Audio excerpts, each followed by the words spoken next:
जी नमस्कार साथियों। Good morning प्यारे दोस्तों। आज की जो हमारी क्लास है उसमें जो हमारा टॉपिक रहेगा वो है वर्णमाला। तो वर्णमाला अपने आप में एक महत्वपूर्ण टॉपिक है जिसके चार अलग अलग सेक्शन हैं। इस वर्णमाला में हमें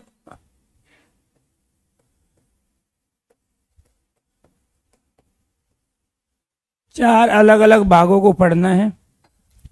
पहला है वर्ण के भेद। इसके बाद वर्णों का उच्चारण स्थान।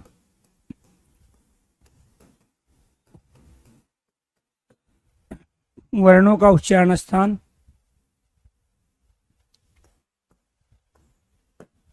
तीसरा वर्ण विन्यास व वर्ण संयोग।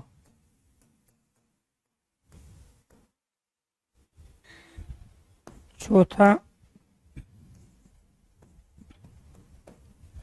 प्रयत्न के आधार पर वर्णों का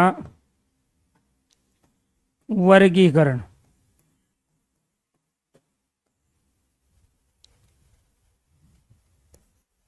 पांचवा हिंदी शब्दकोश। हिंदी शब्दकोश में वर्णों व शब्दों का निश्चित स्थान।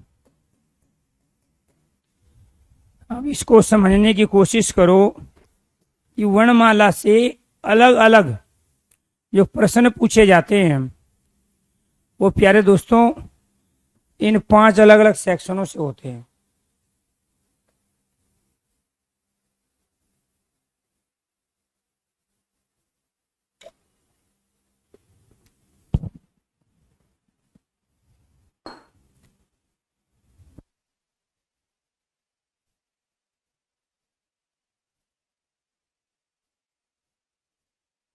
अगर मेरी आवाज क्लियर आ रही है और बोर्ड पे जो चीजें लिखी हुई है आपको ये ध्यान रखना है प्यारे दोस्तों। अगर आपको क्लियर है तो एक बार आप ओके कीजिए, यस कीजिए। जी जी।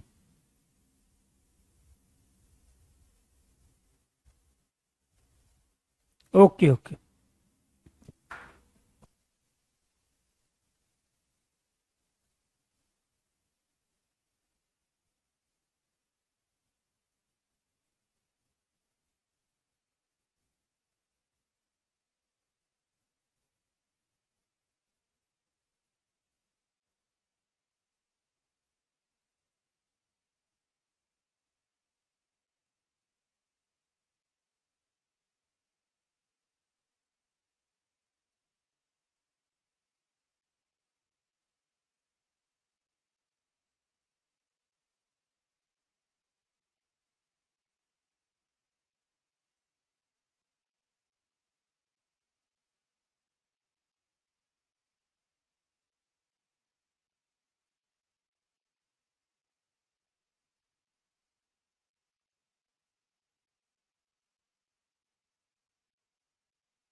जी नमस्कार साथियों, गुड मॉर्निंग प्यारे दोस्तों।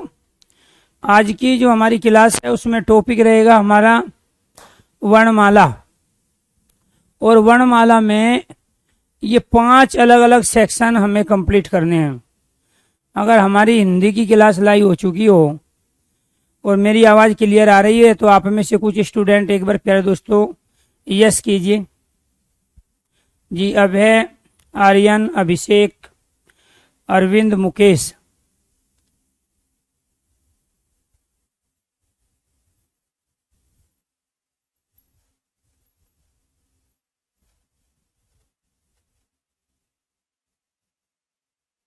Okay okay, thank you thank.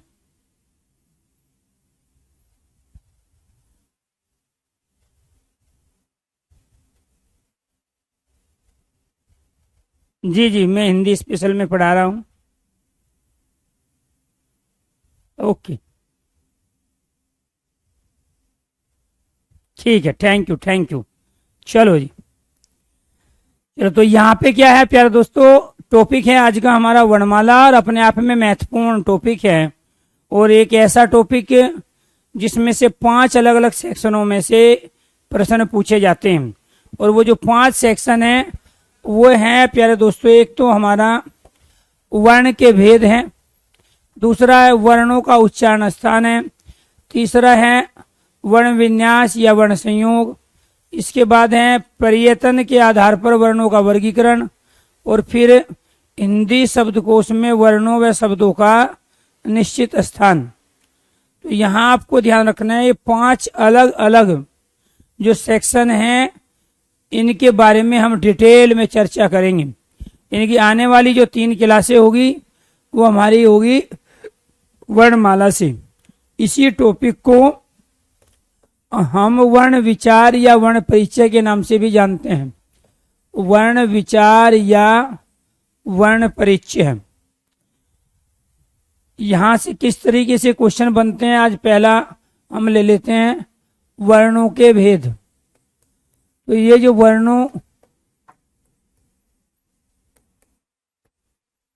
वर्णों के भेद जो हमारा पहला सेक्शन है, इसमें वर्णों के 3 भेद होते हैं प्यारे दोस्तों। सबसे पहले हम चर्चा करेंगे कि ये वर्ण क्या है। जिसके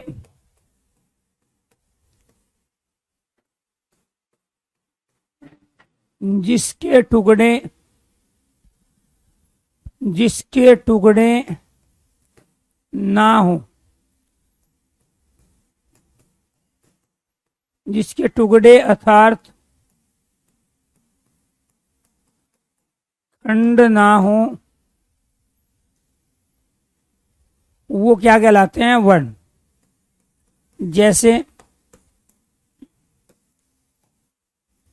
यहां हमने प्यारे दोस्तों ये कह लिया, अगर हम इसको इस रूप में लिख रहे हैं तो ये वर्ण नहीं कहलाएगा। दूसरा हमने यहाँ पे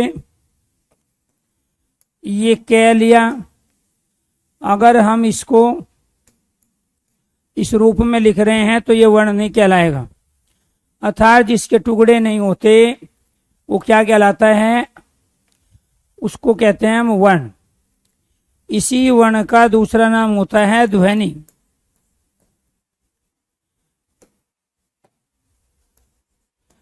प्रत्येक वर्ण की अपनी एक आवाज अर्थात साउंड होती हैं, आवाज होती हैं जो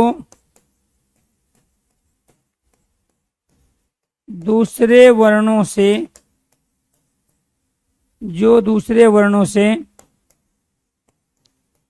भिन्न रहती हैं, दूसरे वर्णों से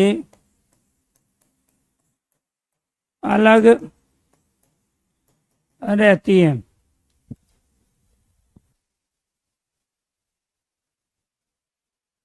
हाँ प्यारे दोस्तों, कै में 2 साउंड है, एक कै की है और एक क्या है, ए की है। तो आपको ये ध्यान रखना है, इसी वजह से वर्ण को हम क्या कह रहे हैं, ध्वनि कह रहे हैं। यहाँ पे इसमें जो साउंड है ये ए की है, ये ऊ की है, ई, और ये साउंड री की है। हमने 4 वर्ण लिए अलग अलग, चारों में साउंड अलग थी अर्थात ध्वनि अलग थी।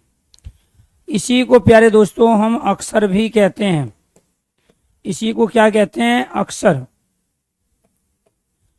वर्ण के मौखिक रूप को, वर्ण के मौखिक रूप को अक्षर कहते हैं। अर्थात जब हम वर्णों का उच्चारण करते हैं तो वो अक्षर कहलाता है, और जब लिखते हैं तो प्यारे दोस्तों वर्ण कहलाता है। अक्षर जिसे नष्ट या कम ना किया जा सके, किया जा सके, वो भी क्या कहलाता है प्यारे दोस्तों, अक्षर। इन वर्णों को हम ना तो कम कर सकते हैं और ना प्यारे दोस्तों हम इनको नष्ट कर सकते हैं। क्यों? क्योंकि ये गॉड गिफ्टेड है, ये किसी व्यक्ति के द्वारा उत्पन्न नहीं किए गए। तो आपको ये ध्यान रखना है प्यारे दोस्तों कि यहाँ जो हमारी जो तीनों डेफिनेशन है वो एक ही चीज की है। जब हम इन वर्णों को ए आ ई को लिखते हैं तो ये क्या कहलाते हैं, वर्ण। और जब इनको हम बोलते हैं, उच्चारण करते हैं, तो उस समय ये क्या कहलाते हैं, अक्षर। और जब इनमें से साउंड आती है एक निकल के, और प्रत्येक वर्ण की डिफरेंट डिफरेंट जो साउंड आती है, तो दोस्तों उसे कहते हैं हम ध्वनि। उसे क्या कहते हैं हम, ध्वनि कहते हैं।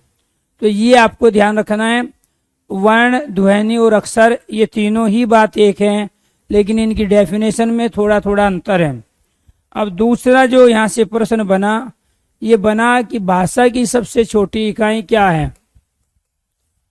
भाषा की सबसे छोटी या लघुत्तम इकाई, भाषा की सबसे छोटी या लघुत्तम इकाई, तो वो क्या कहलाती हैं, दिए गए ऑप्शन के आधार पर निर्भर करती है। पहला ऑप्शन होगा ध्वनि, अगर ध्वनि नहीं है दूसरे नंबर पे वर्ण, वर्ण भी ऑप्शन में नहीं है तीसरे नंबर पर अक्षर, तीसरे नंबर पे क्या है, अक्षर। ये आपको ध्यान रखना है।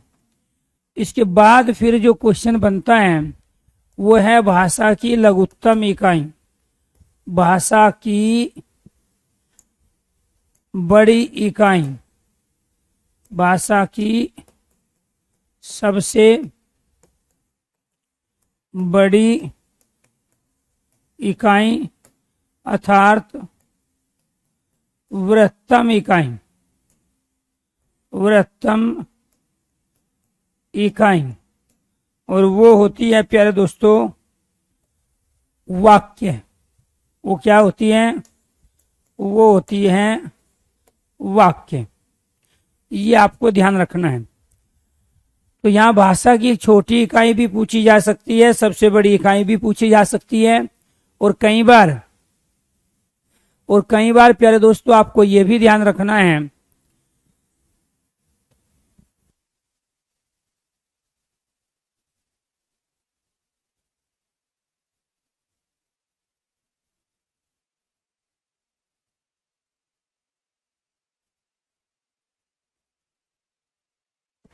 तो आपको ये ध्यान रखना है प्यारे दोस्तों, यहाँ पर जब आपसे क्वेश्चन पूछा जाए कि वाक्य की सबसे छोटी इकाई बताइए, तब भी राइट आंसर आपका यही होगा।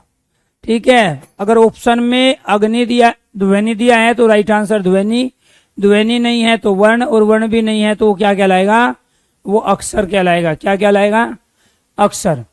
भाषा की सबसे बड़ी या वृहत्तम इकाई क्या कहलाती है, वो कहलाती है वाक्य है। ये हिंदी की क्लास है जो कि सुबह मॉर्निंग में आपकी रेगुलर क्लास होती है मंडे टू फ्राइडे। अगर आप की कोई दूसरी क्लास भूल गई है तो एक बार आप बैग जाइए, दोबारा से हिंदी पढ़नी है तो कंटिन्यू रहिए, अदरवाइज एक बार बैग जाइए प्यारे दोस्तों और दोबारा से अपने फोन में इस क्लास को ओपन कीजिए। तो ये जो हिंदी की क्लास है जी, ठीक है। तो कुछ बच्चों की क्लासें किसी वजह से रीजनिंग की चल रही है शायद, ठीक है, जिस तरह के कमेंट आ रहे हैं तो आप दोबारा जाइए, ठीक है। हो सकता है ये तो आपने रीजनिंग का बैच खरीदा हो इसलिए खुल रहा हो, या बाय मिस्टेक ऐप पे कुछ टेक्निकल एरर प्रॉब्लम है जिसकी वजह से आपको रीजनिंग के साथ साथ हिंदी आज पढ़ने को मिल रही है। जी जी, आप में रीजनिंग आ रही है। जी जी,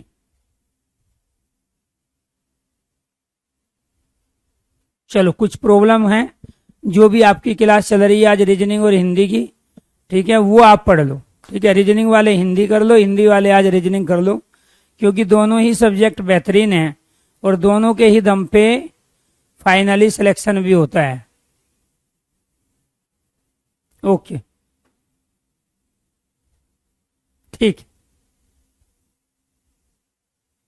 हाँ, आपकी कैसे ठीक हुई ये बताओ पहले। ओके ओके,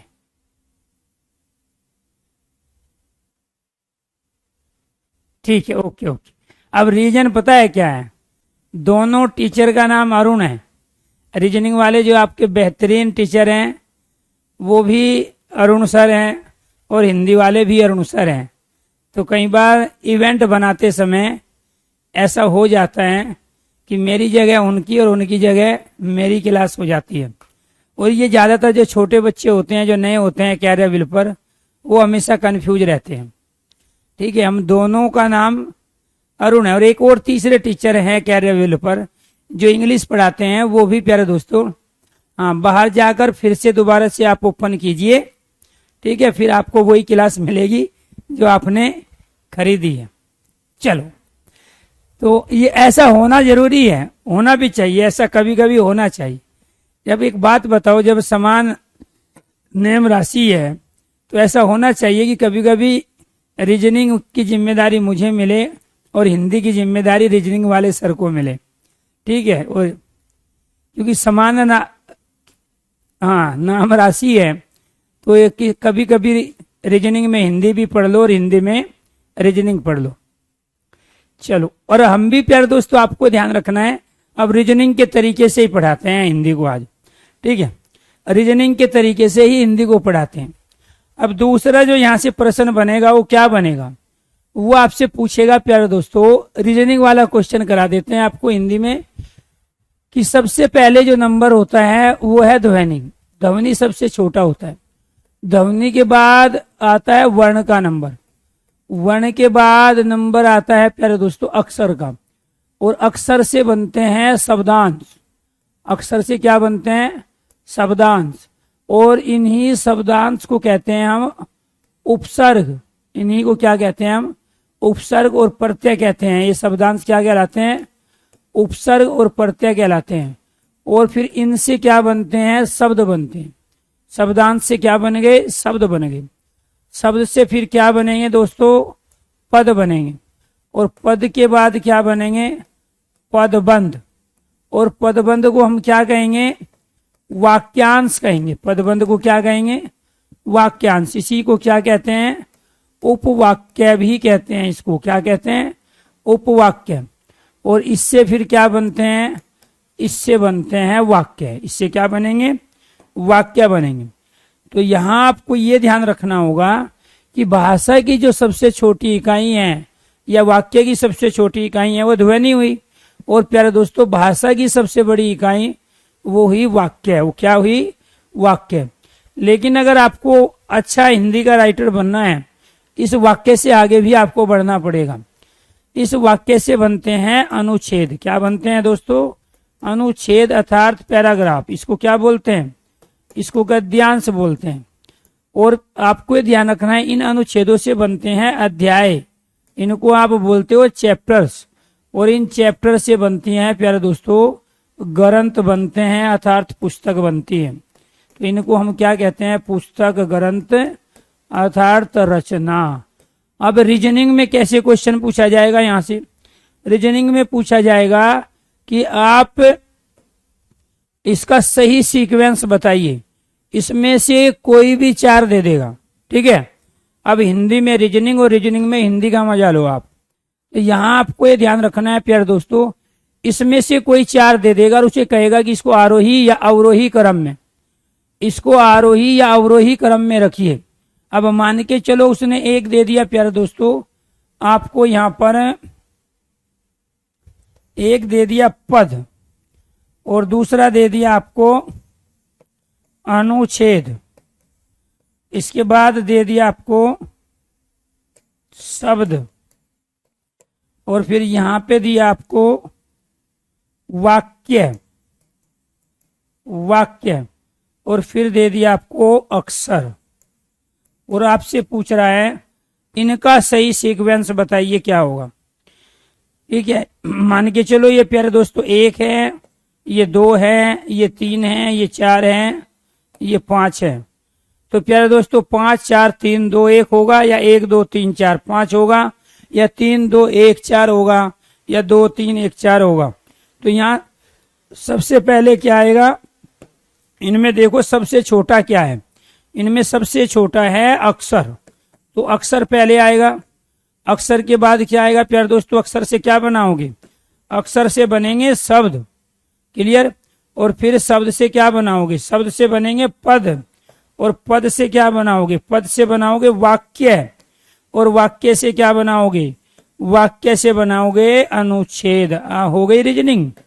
तो आज हिंदी के माध्यम से रीजनिंग, तो कभी कोशिश करना रीजनिंग वाले सर को बोलना कि रीजनिंग को हिंदी की तरह समझाओ, ठीक है। तो यहाँ ये क्या था? ये यहाँ पहले नंबर पे क्या आ गया आपका?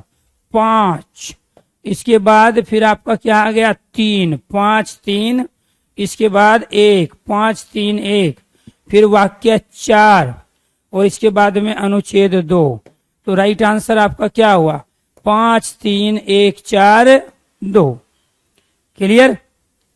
मजा आया? तो ये आपको ध्यान रखना है, ये देखना पड़ेगा कि आपस में इनका सीक्वेंस क्या है। ऐसे ही जब आपसे पूछा जाए कि भाषा की या वाक्य की सबसे छोटी इकाई क्या है, अगर ऑप्शन में ध्वनि है तो राइट आंसर ध्वनि होगा, ठीक है। ध्वनि भी है, वर्ण भी है और अक्षर भी है, तो राइट आंसर क्या होगा? ध्वनि। क्लियर? अगर ध्वनि नहीं है तो वर्ण, वर्ण भी नहीं है तो फिर अक्षर, अक्षर नहीं है तो शब्दांश, शब्दांश मतलब उपसर्ग, क्योंकि उपसर्ग क्या होते हैं? शब्दांश होते हैं जो किसी शब्द के आगे लगाए जाते हैं। तो इस तरीके से प्यारे दोस्तों आपको ये ध्यान रखना है, हम ध्वनि से शुरू कर कर इनका जो सीक्वेंस बनाते हैं, अच्छा ध्वनि से वर्ण बन गए, वर्ण से अक्षर बने, अक्षर से शब्दांश, फिर शब्द बने, फिर पद बने, फिर पदबंध, पदबंध कहते हैं हम वाक्यांश सब सेंटेंस को, इनसे फिर बने वाक्य, वाक्य से अनुच्छेद बने, अनुच्छेद से अध्याय चैप्टर, और फिर पुस्तक ग्रंथ अर्थात रचना। जो मैंने ओब्लिक करके लिखा है वो इस प्यारे दोस्तों सेम अर्थ को प्रकट करता है। जैसे अनुच्छेद को ही हम गद्यांश कहते हैं, पुस्तक ग्रंथ रचना तीनों समानार्थी शब्द है, अर्थात क्या है प्यारे दोस्तों? पर्यायवाची। क्लियर? तो ये आपको ध्यान रखना है। क्लियर? एक क्वेश्चन हमारा ये आता है। अब इसके बाद यहां से आपको क्या सीखना है? इसके बाद सीखना है आपको वर्ण के कितने भेद होते हैं। तो वर्ण के जो भेद हैं, वर्ण के भेद, वर्ण के 3 भेद होते हैं। कौन कौन से 3 भेद होंगे? एक होता है हमारा स्वर, और दूसरा होता है व्यंजन वर्ण। कौन से होते हैं? व्यंजन वर्ण। और तीसरे होते हैं प्यारे दोस्तों अयोगवाहा। अयोगवाहा किसे कहते हैं? अयोगवाहा, जिनका स्वर और व्यंजन में योग ना हो वो कहलाते हैं अयोगवाहा। क्या कहलाते हैं? अयोगवाहा। किशोरीदास वाजपेयी ने, प्यारे दोस्तों आपको ये ध्यान रखना है जैसे यहाँ अगर मैं ये ए ले रहा हूं तो ये क्या है, स्वर है। अगर यहाँ मैं ये कै ले रहा हूं तो ये क्या है, ये व्यंजन है। अगर यहाँ में ये अनुस्वार और विसर्ग के साथ में ये दो वर्ण ले रहा हूं तो ये क्या कहलाते हैं, अयोग वहा। तो ये आपको ध्यान रखना है, हम तीन अलग अलग प्रकार के वर्णों का प्रयोग करते हैं और इस बात को हम इस शब्द से भी प्रूफ कर सकते हैं। जैसे एक शब्द आया अतः, तो इस अतः में ये क्या है दोस्तों, ए, इस अतः में ए है स्वर। और दूसरा ये तय क्या है, तय है व्यंजन, तय क्या है, व्यंजन। और ये क्या है, ये है अयोग वहा। इसका मतलब ये हुआ कि हम तीन प्रकार के वर्णों का प्रयोग करते हैं। अतः शब्द हमें इस बात की गारंटी देता है कि हम तीन प्रकार के शब्दों का प्रयोग करते हैं। क्लियर? अगर यहां तक चीजें समझ में आ गई है तो एक बार ओके कीजिए, यस कीजिए।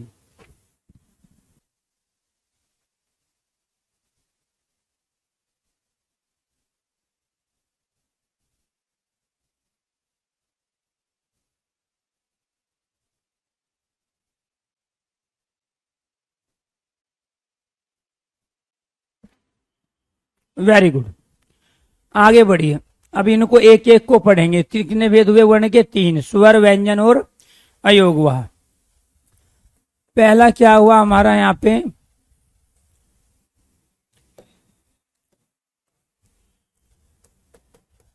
जिन वर्णों का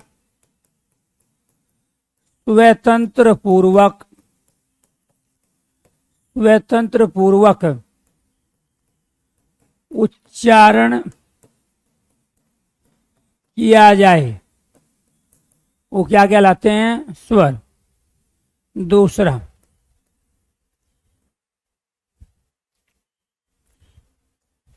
जो वर्ण किसी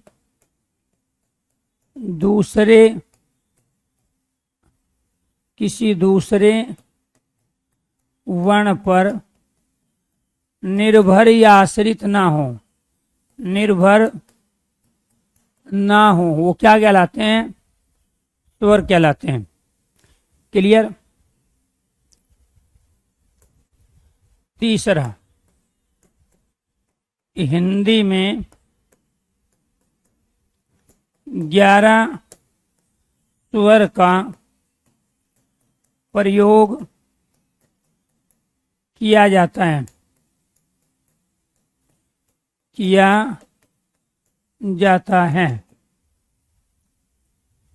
फोर्थ, संस्कृत में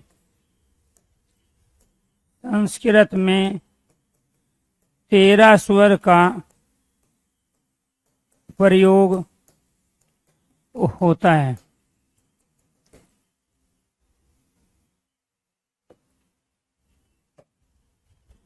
फिफ्थ, कुल स्वर वर्ण कौन से हैं, कुल स्वर वर्ण यहाँ पे देखिए, ए, आ, ई, उ, री, ए, ओ और औ। कितने हो गए, 1 2 3 4 5 6 7 8 9 10 और 1 11। तो ये 11 स्वर कहाँ हैं हमारे हिंदी में। लेकिन प्यारे दोस्तों, अगर मैं इसमें 2 और जोड़ दूं, एक तो जोड़ दूं मैं इसका बड़ा रूप ये वाला, और एक जोड़ दूं ये है 12वां, और एक और जोड़ दूं मैं इसमें 13वां ये वाला, तो ये क्या हो जाते हैं, ये हो जाते हैं 13 स्वर। ये किसके हैं, ये संस्कृत के हैं, और ये किसके हैं, ये हिंदी के हैं। अब वो पूछे कुल स्वर वर्ण बताइए हिंदी में कितने हैं, ठीक है। तो राइट आंसर क्या हुआ, राइट आंसर हुआ 11, क्योंकि इन दो का प्रयोग हम जो करते हैं इस वाले री का, देखो ये री है छोटा, ये एक छो है, लेकिन मैंने एक और इसमें लगा दिया तो ये बड़ा बन गया। और इस वाले का प्रयोग जो हम कीर्तन में करते हैं, कृपा में करते हैं, इसका प्रयोग कहाँ होता है? इसका प्रयोग होता है रीचा में। इसका प्रयोग कहाँ करते हो आप? कृपया, कीर्तन, तरण में प्रयोग करते हो। क्लियर? तो ये हम इस वाले री की बात कर रहे हैं। ये वाला री जो तरण में लगता है, जो पित्र में लगता है, तो इस पित्र में जो ये लगा है री, हम इसकी बात कर रहे हैं। इनका प्रयोग कहाँ होता है? इनका प्रयोग होता है संस्कृत में। कहाँ पे होता है? संस्कृत में। क्लियर? ये आपको ध्यान रखना है। इसके बाद यहां से जो क्वेश्चन बना एक और हमारा, वो बना प्यारे दोस्तों,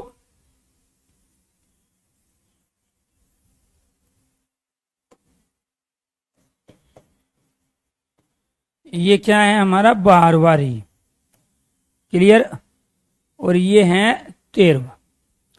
फिर यहां 6 स्वर वर्णों के 4 भेद होते हैं, या स्वर वर्ण 4 प्रकार के होते हैं। स्वर वर्ण 4 प्रकार के होते हैं, 4 प्रकार के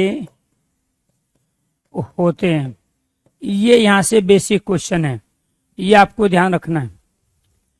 एक होते हैं जिन वर्णों का स्वतंत्र पूर्वक उच्चारण किया जाता है, वो स्वर कहलाते हैं, जबकि व्यंजनों में हमें स्वर की सहायता लेनी पड़ती है। जो वर्ण किसी दूसरे वर्ण पर निर्भर ना हो, वे भी स्वर कहलाते हैं, क्योंकि ये व्यंजनों की तरह स्वर पर निर्भर नहीं होते। किसी हिंदी में 11 स्वर का प्रयोग किया जाता है, जबकि संस्कृत में हम 13 स्वर का प्रयोग करते हैं। और 13 में कौन से हैं? ये 12वां है और ये वाला 13वां है। और हिंदी में जो 11 स्वर का प्रयोग करते हैं वो ये आपके सामने है। लेकिन जब आपसे पूछे कि स्वर्ण वर्ण के कितने प्रकार होते हैं, कितने भेद होते हैं, तो राइट आंसर है 4। और वे 4 भेद कौन कौन से हैं उनको देखो। अब टॉपिक हमारा क्या हुआ? स्वर के भेद। कितने भेद होते हैं? कोई बताएगा 2, आप में से कोई बताएगा 3, लेकिन होते कितने हैं? 4। कौन कौन से हैं वो 4? एक तो होता है मात्रा या उच्चारण के, मात्रा या उच्चारण के आधार पर, मात्रा या उच्चारण के आधार पर स्वर के भेद। और ये कितने होते हैं? 3। कौन कौन से होते हैं? एक होते हैं प्यारे दोस्तों हर्ष, हर्ष स्वर, और दूसरे होते हैं दीर्घ स्वर। दूसरे क्या होते हैं? दीर्घ स्वर। और तीसरे क्या होते हैं? प्लुत स्वर। तो ये है मात्रा या उच्चारण के आधार पर। तो एक भेद तो हो गया हमारा ये वाला। दूसरा ओष्ठ आकृति के आधार पर, ओष्ठ आकृति, ओष्ठ आकृति के, ओष्ठ कहते हैं होठ को, ओष्ठ आकृति के आधार पर स्वर के भेद कितने होते हैं? 2 भेद होते हैं। कौन कौन से भेद होंगे? एक होता है प्यारे दोस्तों वर्ताकार स्वर। क्या कहलाते हैं? वर्ताकार स्वर। और दूसरे कहलाते हैं अवर्ताकार स्वर। कौन से कहलाएंगे? इनके अंदर कौन कौन से वर्ण आएंगे उसकी भी चर्चा करेंगे। पहले जिस तरीके से प्रश्न बनते हैं उसके आधार पर चीजों को सीखते हैं। इसके बाद तीसरा भेद, तीसरा भेद है जिह्वा या जीभ की आकृति के आधार पर, जिह्वा या जीभ की आकृति के आधार पर, जिह्वा या जीभ की आकृति के आधार पर स्वर के भेद कितने होंगे? 3। कौन कौन से? अग्र स्वर, मध्य स्वर और पश्च स्वर। कौन से होंगे?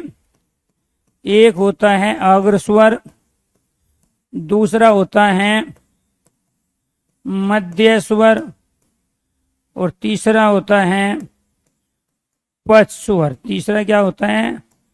पश्च स्वर।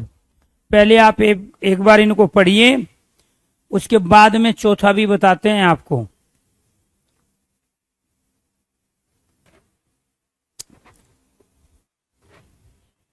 जी, इसके बाद नंबर आया हमारा किसका? फोर्थ। फोर्थ क्या है? मुख की आकृति के आधार पर, अर्थात मुखा आकृति, मुख की आकृति या मुखा आकृति के आधार पर स्वर के भेद कितने होते हैं? 4 भेद होते हैं। अब इन 4 भेदों में कौन कौन से आएंगे? इन 4 भेदों में एक भेद होता है संवर्त स्वर।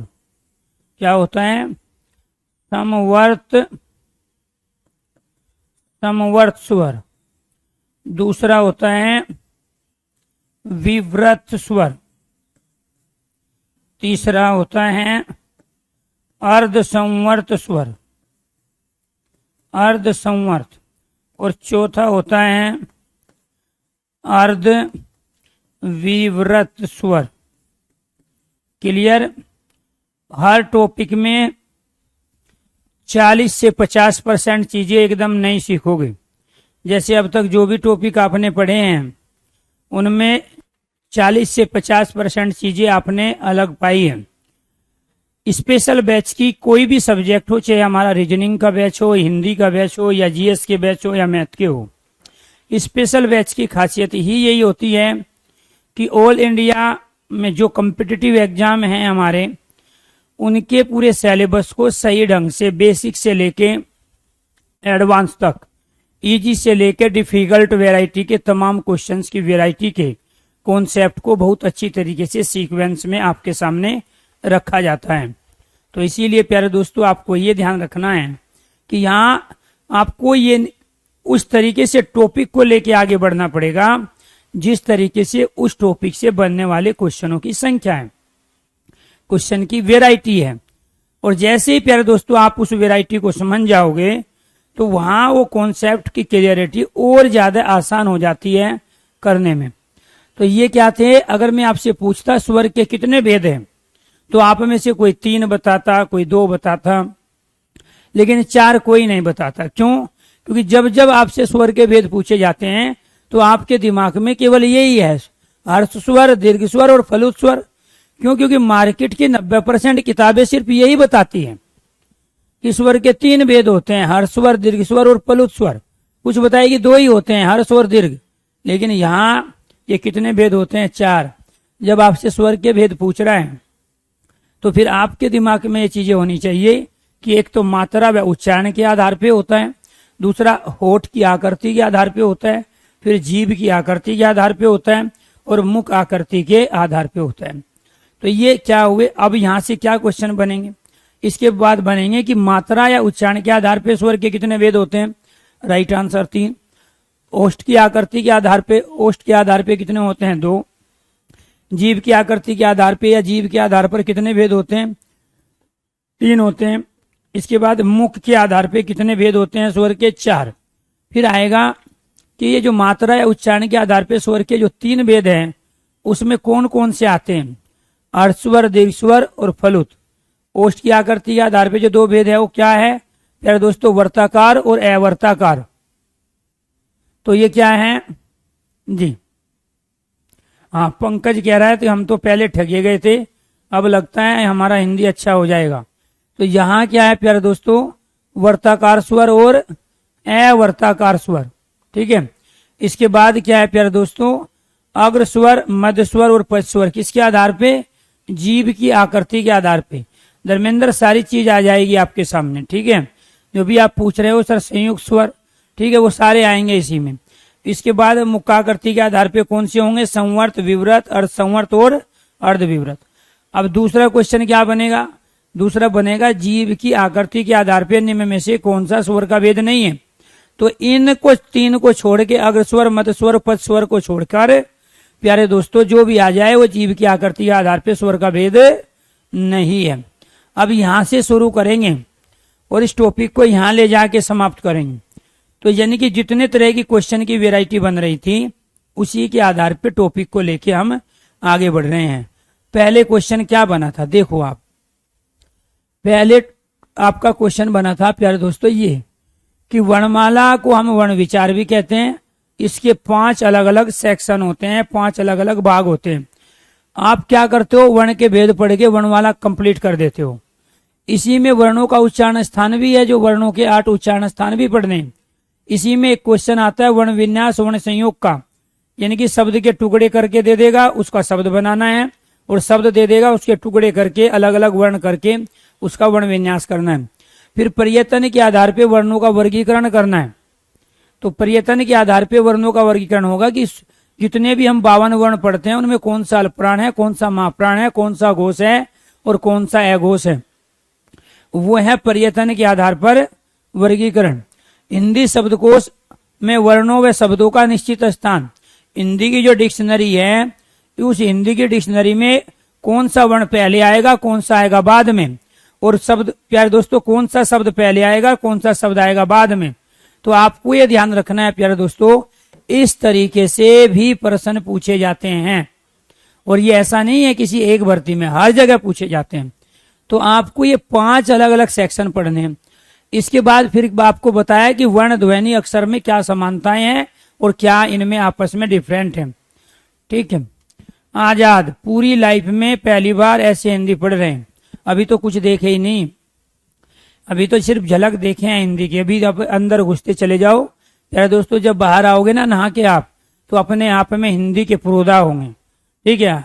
तो वहां खुद ही अपने आप में आप इतने मैच्योर हो चुके होंगे कि पेपर में तो परफॉर्मेंस अच्छी करोगे ही, लेकिन अगर आपको कहीं पढ़ाने का मौका मिलेगा हिंदी को, तो आप हिंदी को बहुत अच्छे तरीके से प्रेजेंट कर पाओगे, बशर्ते क्वेश्चन की वेराइटी और टॉपिक के सीक्वेंस को लेके अगर आप सीख गए चीजों को रखना, तो तब आपको मजा आएगा। तो ये वर्ण ध्वनि और अक्षर में क्या अंतर होता है ये बताया। फिर है भाषा की सबसे छोटी इकाई, भाषा की बड़ी इकाई, ये क्वेश्चन बनता है। फिर क्या है प्यारे दोस्तों, इनका आरोही और अवरोही क्रम दे देगा कोई भी, आरोही और अवरोही क्रम, ठीक है, घटता या बढ़ता क्रम दे देगा। फिर है वर्ण के भेद कितने होते हैं, 3, एक होता है स्वर, एक होता है व्यंजन, एक होता है अयोगवा। हम किसकी चर्चा कर रहे हैं अभी हम चर्चा कर रहे हैं केवल स्वर की। ये स्वर की डेफिनेशन है, ये उसकी स्टेटमेंट है, ठीक है। इसके बाद में आप पढ़ रहे हो अभी स्वर के भेद, और स्वर के भेद में पहला क्या पढ़ा आपने, मात्रा व उच्चारण के आधार पर स्वर का भेद। अब यहां से करेंगे शुरू, एक एक को लेके चलते हैं आगे। हर्ष स्वर, तो अब क्या है प्यारे दोस्तों, ये मात्रा के आधार पर ये जो हमारे हैं, यहां हम हेडिंग डालेंगे मात्रा या उच्चारण, उच्चारण मतलब बोलना, मात्रा या उच्चारण के आधार पर स्वर के भेद।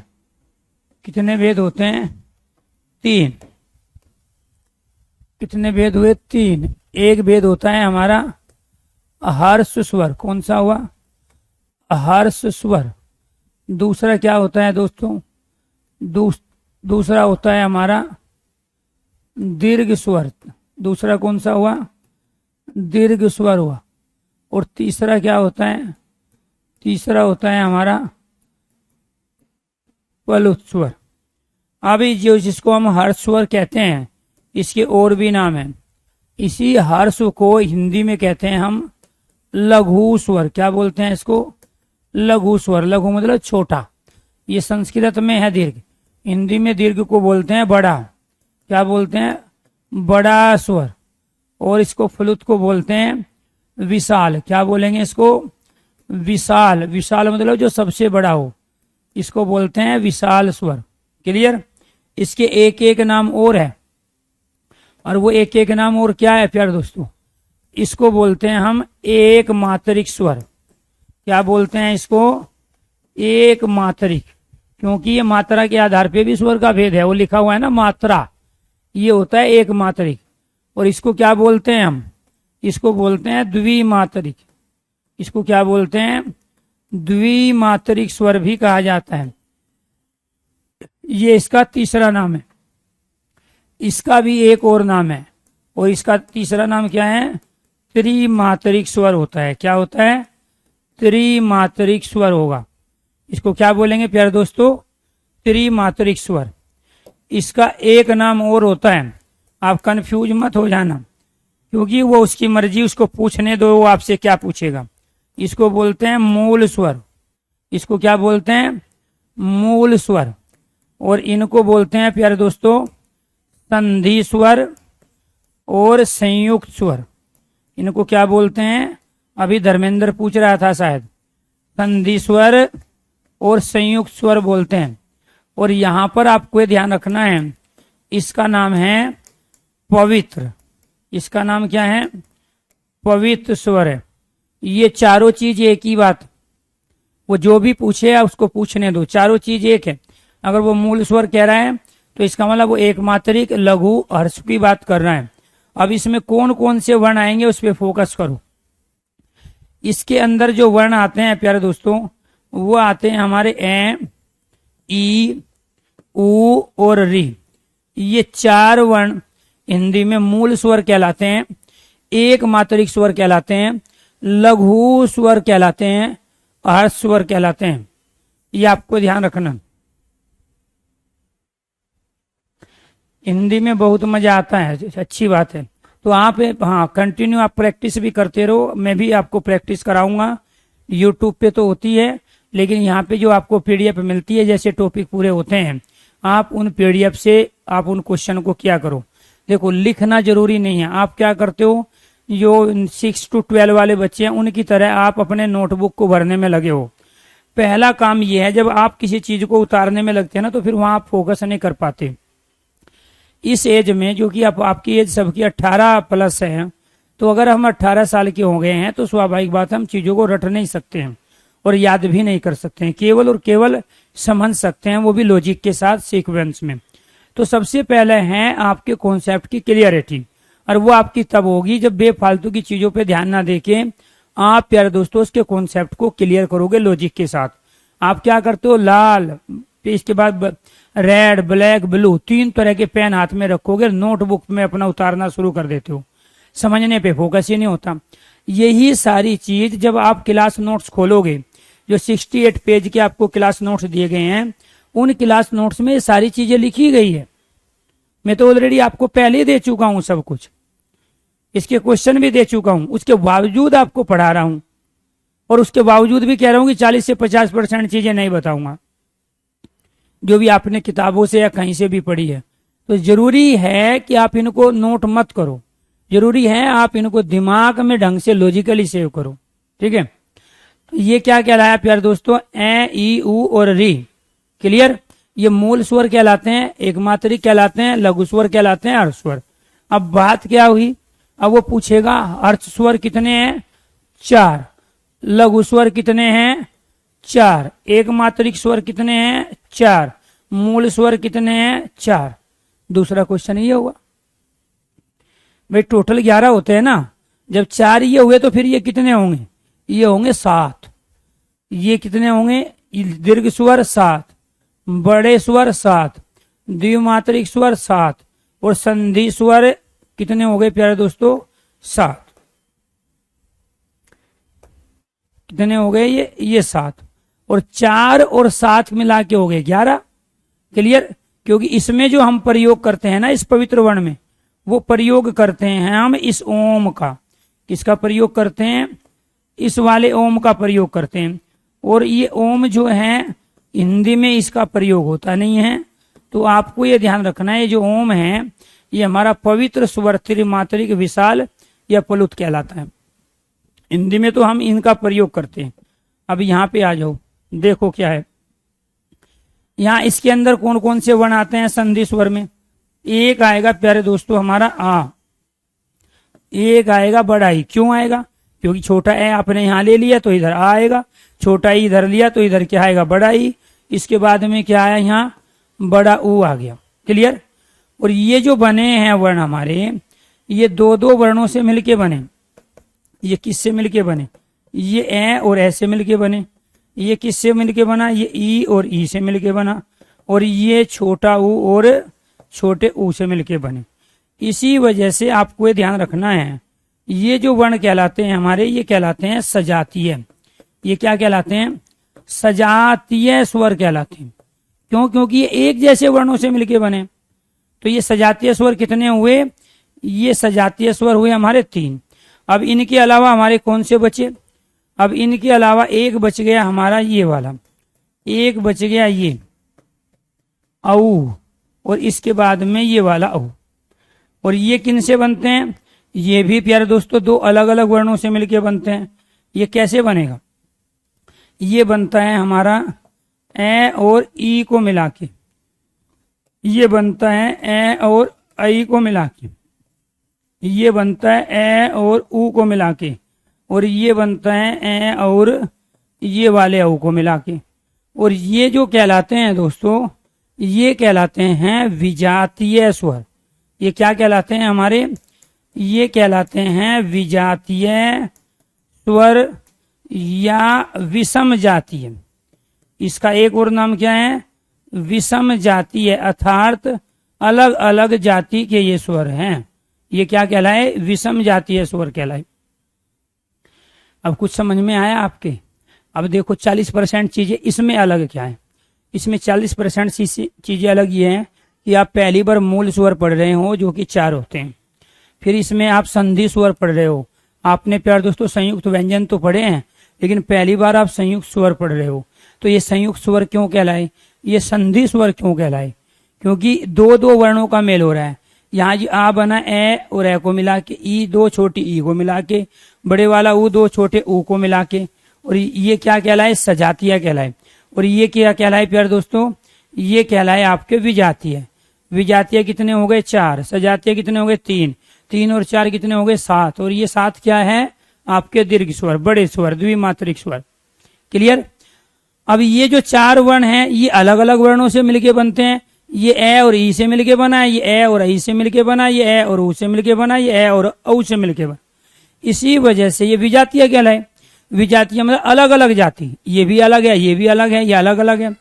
ये एक जैसे वर्णों से मिलके बने हैं। इसी वजह से क्या कहलाए? ये कहलाए सजातीय। ये क्या कहलाए दोस्तों? ये सजातीय कहलाए। और वो क्या कहलाए? वो विजातीय कहलाए। तो ये आपको ध्यान रखना पड़ेगा कि मात्रा व उच्चारण के आधार पर जो स्वर के 3 भेद होते हैं, उनमें एक हर्स्व, दीर्घ और फलुत होता है। हर्स्व तत्सम शब्द है, दीर्घ तत्सम शब्द है, फलुत तत्सम शब्द है। हिंदी में इसको हम लघु कहते हैं तद्भव में, दीर्घ को हम बड़ा कहते हैं, फलुत को हम विशाल कहते हैं। क्योंकि हम पढ़ रहे हैं मात्रा के आधार पे स्वर के भेद, इसलिए एक होता है एक मात्रिक, दूसरा होता है द्विमात्रिक, और ये होता है त्रिमात्रिक। इसके उच्चारण करने में जितना समय लगता है, इसका उच्चारण करने में दुगना समय लगता है। तो इसमें अगर 1 सेकंड लग रहा है ए आ, जितना समय इसमें लगा, आपने इसमें डबल समय लगाया, तो इसलिए द्विमात्रिक कहलाया। और जितना समय इसमें लगा, इसका 3 गुना समय लगा इसमें ओम में, इसी वजह से ये त्रिमात्रिक कहलाया। देखो उच्चारण करके, ए 1 सेकंड, आ 2 सेकंड, ओम 3 सेकंड। यानी कि जितना समय ए में ले रहे थे, इनमें सब में दुगुना समय लगेगा। और जितना समय इसमें ले रहे थे, इसका 3 गुना समय लगेगा इस ओम के उच्चारण करने में। इस ओम के उच्चारण करने में 3 गुना समय लेगा। इसी वजह से ओम कहलाया त्रिमात्रिक। क्या कहलाया? त्रिमात्रिक। क्लियर? ये आपको ध्यान रखना। तो ये ध्यान रखना है प्यारे दोस्तों। ये क्या कहलाए हमारे? ये मत भूल जाना, संधि स्वर, संयुक्त स्वर, ठीक है, फिर सजातीय स्वर, फिर विजातीय स्वर। अब देखो और इनके अलावा कौन से क्वेश्चन आपसे पूछेगा, ठीक है। इनके अलावा आपसे क्वेश्चन होगा कि हर्स्व जो स्वर हैं, हर्स्व स्वर, तो हर्ष स्वर की संख्या कितनी है? हर्ष स्वर की संख्या है हमारी 4। फिर आपसे पूछेगा दीर्घ स्वर कितने होते हैं? दीर्घ स्वर होते हैं 7।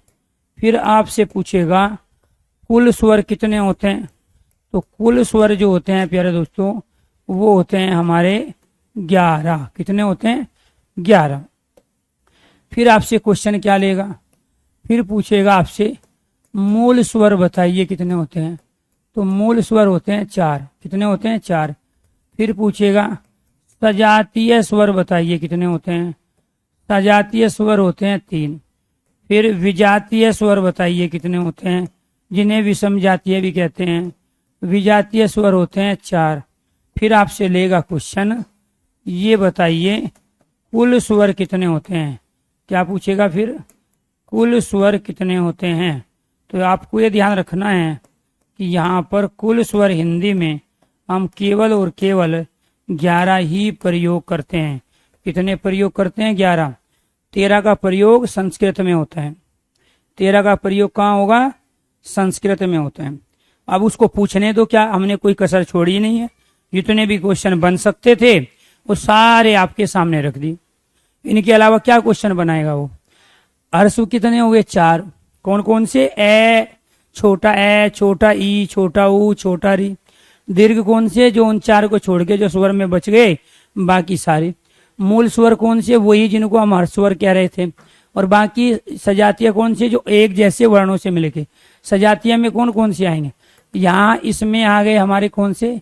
ए, ई, ऊ और री। क्लियर? इसके बाद प्यारे दोस्तों यहाँ कौन से आ गए हमारे? यहाँ आ गए विजातीय, सजातीय। सजातीय में क्या आता है? आ, बड़ा ई और प्यारे दोस्तों बड़ा ऊ। अब बच के आ गया हमारा, बच गए हमारे ये। इसमें कौन कौन से आएंगे? ये वाला आई, ये वाला आई, ये वाला ऊ और ये वाला ऊ। हो गए आपके 3 और 3 6। ठीक है। और हाँ 4 और 3 7, 7 और 4 11। हो गया काम आपका। तो ये हुए हमारे कुल स्वर। ठीक है। ये इसके अलावा यहाँ से कोई क्वेश्चन नहीं बनता है।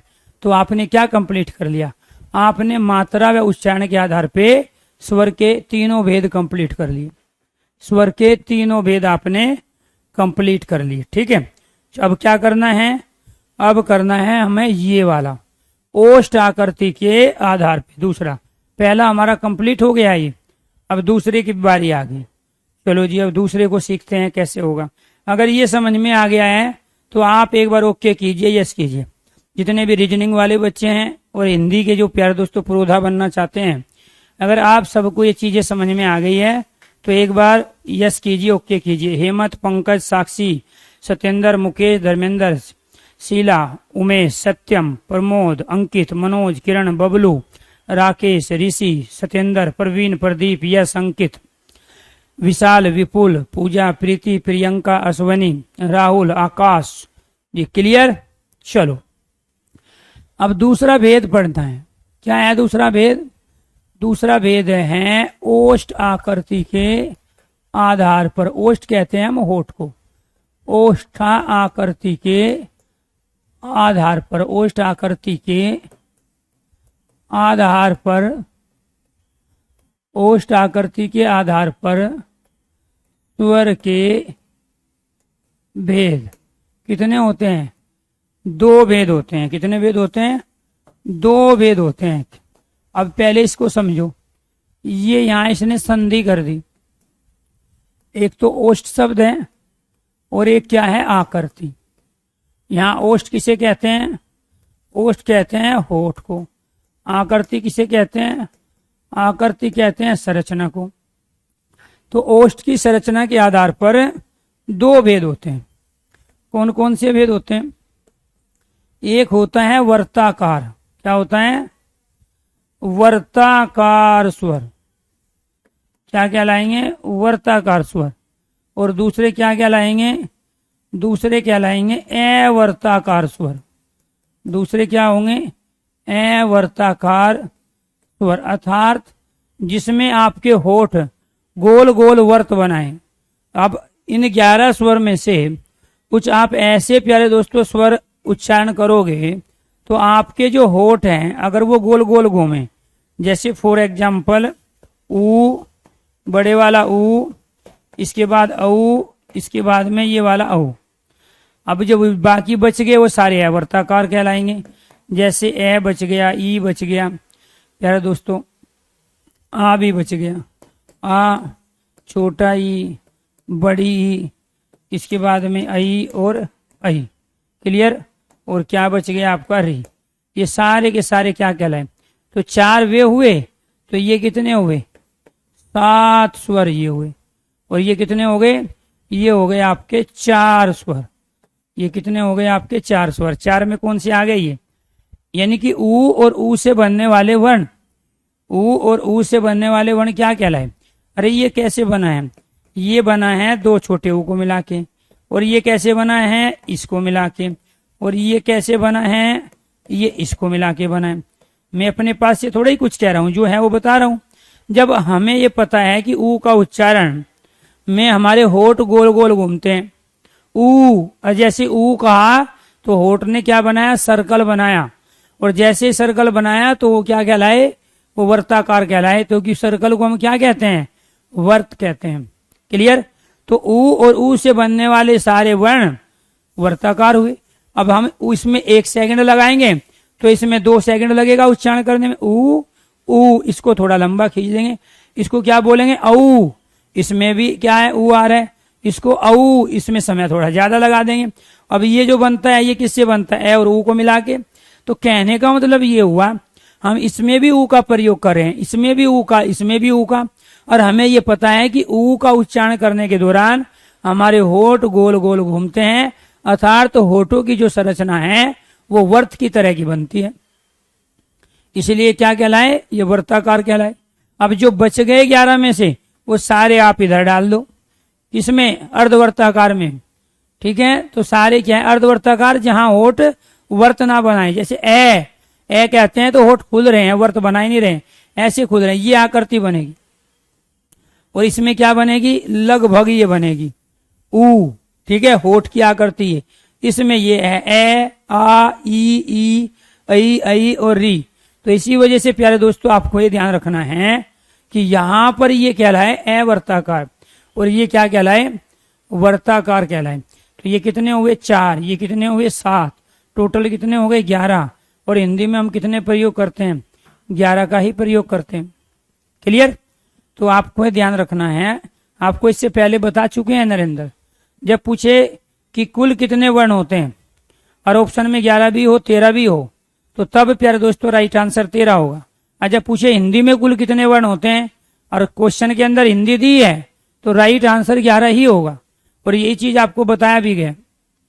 हिंदी में कुल प्यारे दोस्तों स्वर 11, संस्कृत में कुल स्वर 13। और जब ना हिंदी की बात करें ना संस्कृत की बात करें और ऑप्शन में प्यारे दोस्तों 11 और 13 दोनों दिए हैं, तो राइट आंसर 13, क्योंकि मैक्सिमम डिजिट लेनी होती है। और वो कुल स्वर पूछ रहा है, 13 ऑप्शन में है ही नहीं, 9 है, 10 है, 8 है और 11 है, तो राइट आंसर क्या होगा, 11 होगा। ठीक है। तो ये क्या है हमारा ओष्ठ आकृति के आधार पर स्वर के 2 भेद। अगर क्लियर हो गए हैं तो एक बार ओके कीजिए, यस कीजिए। किसी का डाउट है तो अपना डाउट पूछिए। तीसरा क्या है, तीसरा है प्यारे दोस्तों हमारा जिह्वा की आकृति के आधार पर। क्या है, जीव अर्थात जिह्वा, जीव अर्थात जिह्वा की, जीव अर्थात जिह्वा की आकृति, आकृति के आधार पर स्वर के भेद, स्वर के भेद कितने होते हैं, 3 भेद होते हैं। जीव अर्थात जिह्वा की आकृति के आधार पर स्वर के भेद कौन कौन से होते हैं। एक होता है हमारा अग्र स्वर, क्या होगा, अग्र स्वर। दूसरा होता है हमारा मध्य स्वर, क्या होता है दोस्तों, मध्य स्वर। और तीसरा होता है हमारा पच्छ स्वर, कौन सा होता है, पच्छ स्वर।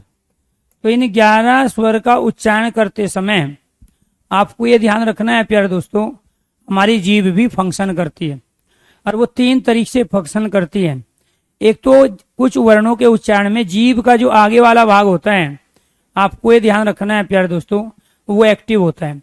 और दूसरा है जीभ का बीच वाला भाग एक्टिव होता है।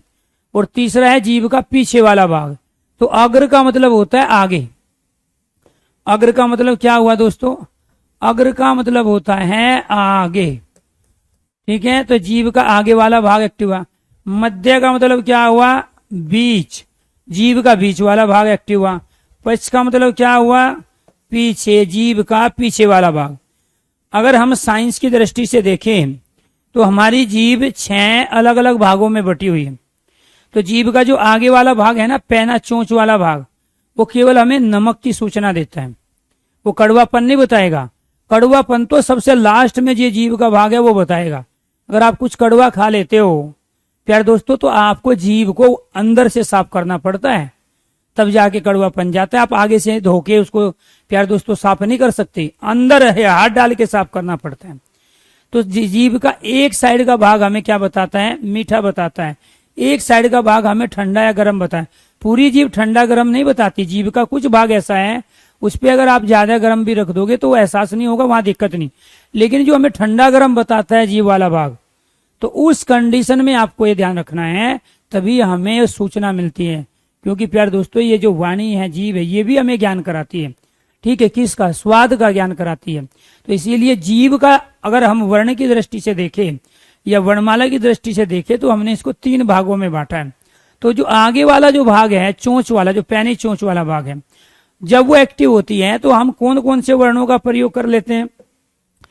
एक वर्ण तो होता है प्यारे दोस्तों हमारा ये ई, और दूसरा क्या होता है? ये वाला ई। इसके बाद में ये वाला ई और ये वाला आई। ये क्या कहलाते हैं? हमारे अग्र स्वर कहलाते हैं। ये क्या कहलाए? हमारे 4 अग्र स्वर कहलाए। इसके बाद में प्यारे दोस्तों आपको ध्यान रखना, मध्य स्वर क्या है? ए का हम उच्चारण करेंगे तो जीभ का बीच वाला भाग, जीभ का बीच वाला भाग एक्टिव होता है। और बाकी पद स्वर में जो भी बच गए सारे क्या बच गए? आपका आ बच गया, छोटा ऊ बच गया, बड़ा ऊ बच गया, आपका ये वाला ऊ बच गया, ये वाला ऊ बच गया, और आपका री बच गया। ये सारे के सारे हम जीभ के पीछे वाले भाग से प्रयोग करते हैं। ठीक है, तो ये आपको ध्यान रखना है। इसमें अग्र स्वर में आएगा।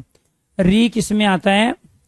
री, ये वाला री भी अग्र स्वर में आता है। यानी कि ई और ई से बनने वाले व्याकरण शास्त्री अग्र स्वर में मानते हैं री को। भाषा वैज्ञानिक इस री को प्यारे दोस्तों रे की साउंड देने के कारण पद स्वर में मानते हैं। यानी कि ई और ई से बनने वाले। अब दूसरी चीज आप यहाँ फोकस ये कीजिए, ये जो बना है ये 2 छोटी ई को मिला के बना है, और ये जो बना है ये ए और ई को मिला के बना है। ये जो बना है प्यारे दोस्तों ए और आई को मिला के बना है। इसका मतलब ये हुआ ई और ई से बनने वाले सारे वर्ण क्या कहलाते हैं प्यारे दोस्तों? अग्र स्वर कहलाते हैं। क्लियर? तो क्या कहलाते हैं? हमारे अग्र स्वर। और जीभ के बीच वाले भाग से हम केवल ए का उच्चारण करते हैं, और बाकी सबका प्यारे दोस्तों ये वर्ताकार स्वर पढ़े थे ना विचार, इनको कहां से उच्चारण करते हैं? जीभ के पीछे वाले भाग से उच्चारण करते हैं। अब आपसे क्वेश्चन कैसे लेगा? आपसे क्वेश्चन पूछा जाएगा, जिह्वा की आकृति के आधार पर निम्नलिखित में से कौन सा स्वर का भेद नहीं है? इन 3 को छोड़ के जो आ जाए वो जिह्वा की आकृति के आधार पर स्वर का भेद नहीं है। जिह्वा की आकृति के आधार पर निम्नलिखित में से कौन सा स्वर का भेद है? एक अग्र स्वर, मध्य स्वर, संवत स्वर और पश्च स्वर। तो राइट आंसर क्या है? संवत स्वर। जीभ की आकृति के आधार पर स्वर का भेद नहीं है। फिर है जीभ की आकृति के आधार पर स्वर के कितने भेद होते हैं? 2, 3, 4। राइट आंसर कितना है प्यारे दोस्तों? 3। राइट आंसर क्या है? 3। तो ये है अयोगवाह। ठीक है, ए और औ कहाँ जाएंगे? अयोगवाह में जाएंगे। तो ये आपको ध्यान रखना है। आपको ये बताया सो मत जागो। मैंने कहा था ना, आप में से कुछ तो हो जाएंगे भर्ती। मेरा पढ़ाया हुआ कभी भी बेकार नहीं जाता है। तो जो प्यारे दोस्तों भर्ती नहीं हो पाते वो विद्वान लेखक साहित्यकार बन जाते हैं। जैसे नरेंद्र जो बनेगा वो विद्वान बनेगा। ठीक है, क्योंकि जो पढ़ा रहे हैं उस पर फोकस नहीं है, जो रटा हुआ है कई किताबों से उस पर फोकस है। इसको चुल हो गई, और ये चुल तब तक रहेगी जब तक मेरी वर्णमाला कंप्लीट नहीं हो जाएगी। और जैसे मेरा वर्णमाला कंप्लीट हो जाएगा इसकी चुल खत्म हो जाएगी। चुल ब्रेन की उस खुजली को कहते हैं जो हमें समझने से, पढ़ने से प्यारे दोस्तों रोकने का काम करती है। ब्रेन की एक ऐसी खुजली जिसका इलाज किसी डॉक्टर के पास नहीं है, केवल और केवल अरुण सर हिंदी जो प्यारे दोस्तों या फिर कोई साइकोलॉजिस्ट अगर हैं वही इस चुल का इलाज कर सकता है। तो चुल का इलाज इस तरीके से होता है कि जो भी पढ़ाया जाए पहले उस पर फोकस करो और बाद में जो भी आपके अंदर दिमाग में उथल पुथल चीज चल रही है बिना सीक्वेंस के, बिना लॉजिक के, वो अपने आप ही शांत हो जाएगी जैसे ही टॉपिक पूरा होगा। तो ये आपको ध्यान रखना है कि कई बार आप में से, अब मैंने नरेंद्र के क्वेश्चन का आंसर दे दिया, फिर दोबारा चुल होगी और कहाँ जाएंगे। और जबकि इस जगोई को जो है ना, कहीं जो है ना पैदाइशी गधे होते हैं। क्या होते हैं? पैदाइशी गधे होते हैं, समझाने से समझेंगे नहीं। जबकि पहले ही बोला था ये स्वर है, ये यहाँ व्यंजन है, ये यहाँ अयोगवाह है। अयोगवाह वो होते हैं जो स्वर और व्यंजन में काउंट नहीं होते। सर जी ये और ये कहाँ जाएंगे? ये चुल के साथ जाएंगे, जो आपके साथ चुल मची हुई है। ठीक है, तो यहाँ पे कह रहे हैं कि लॉजिकली ढंग से सीख लो। अब तक वर्णमाला में आप जब हमने क्वेश्चन पूछे आपने सही नहीं किए। ठीक है, यहाँ पे आ जाओ।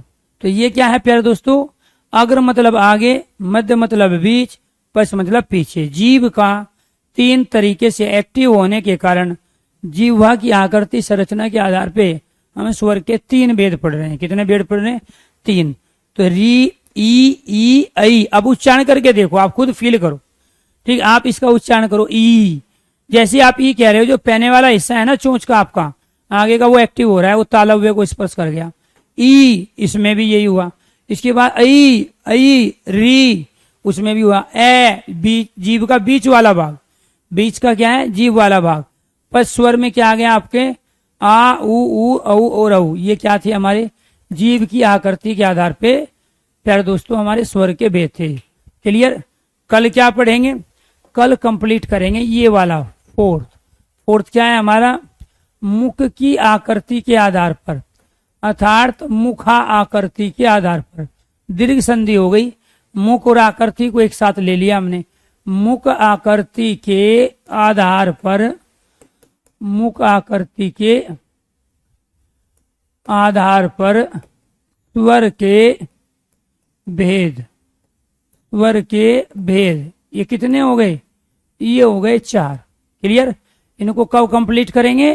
कल कंप्लीट करेंगे। अगर आज तक की सारी चीज समझ में आ गई है, आज तक की प्यारे दोस्तों सारी चीज समझ में आ गई है, तो आप एक बार ओके कीजिए, यस कीजिए। ठीक है, क्योंकि आपको एक तो हमारा मात्रा उच्चारण के आधार पे हो गया, इसके बाद जिह्वा की आकृति के आधार पे ये हमारा चौथा भेद बच गया। इसको करेंगे कल कंप्लीट। समझ में आ गए? हाँ बिल्कुल सही कह रहे हो। ठीक है, चलो जी, थैंक यू दोस्तों। आज के लिए इतना ही, बाकी करेंगे कल। धन्यवाद।